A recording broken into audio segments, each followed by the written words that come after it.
My next guest believes that mobile technology can be put to good use in the classroom and believes that far from ruining children's ability to write, sending abbreviated text messages can actually strengthen their literacy skills. Sarah Washington is the Executive Director of the National Writing Project, an initiative which is about improving literacy in schools across 50 US states. And she joins me now from Berkeley, California.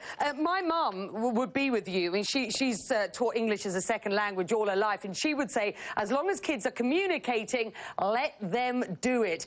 But really, when it comes to OMG, WN, R, U, I mean, is that really good for our literacy standards?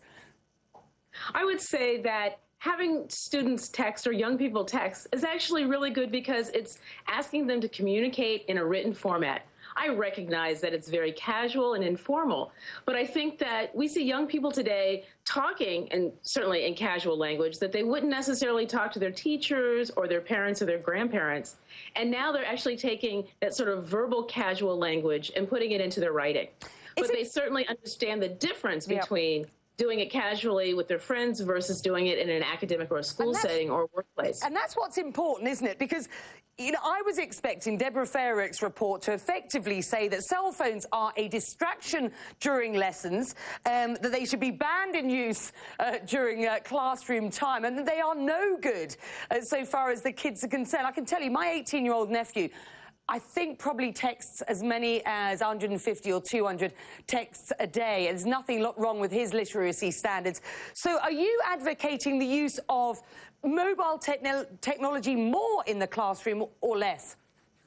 I would actually say that I'm trying to encourage digital technology in the classroom, whether it be a mobile device or a laptop. It doesn't really matter. I think it's really about giving students the skills and the experience to learn how to use these mobile devices or digital media devices, both for their own education, but also in terms of future work. I think that just thinking of it as totally a toy for entertainment is the wrong message. So what are you doing to harness the power of mobile technology or digital technology in the classroom? What's the project all about? What are we going to see at the end of it?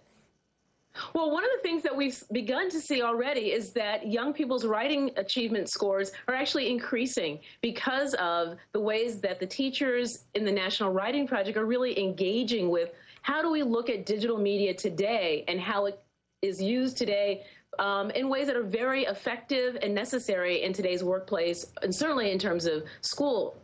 Give us some examples, very briefly.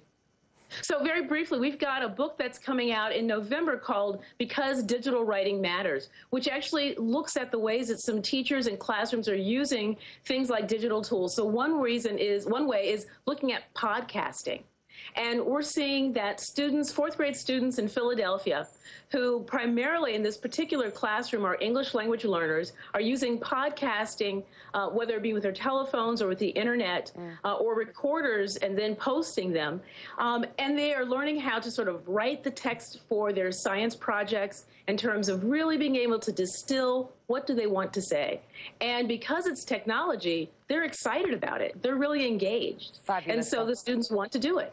Oh, I'm enjoying this immensely, but we're going to have to leave it there. We thank you very much indeed for joining us. Come back and talk to us again when you have more on the project. Sharon Washington for you tonight on something that well, I guess we've all just got to understand is how